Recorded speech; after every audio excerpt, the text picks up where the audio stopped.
Di pa pala last ko doon sa ano, Batangas. Nauwi ako. Kasama mo yung mga tropa doon, ma'am. Oo, hanggang nagbenta na ako doon. Yung naging driver ako nung drug lord din. Dalisa yung apelido. Ay mo dyan. Kaya hindi na ako umuwi sa Batangas eh. Hanggang nabuntis ng putang ina yun. Ewan ko na. Nabuntis mo? Ah, Yung babae? nanganak na. Daw.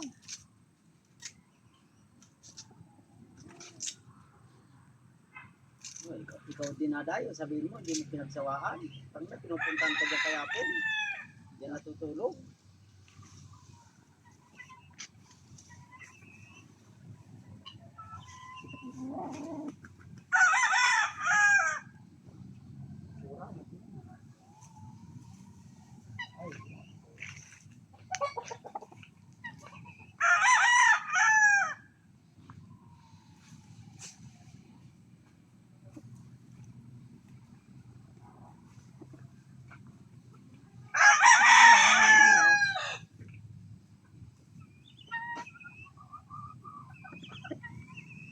Kado ba lang to eh?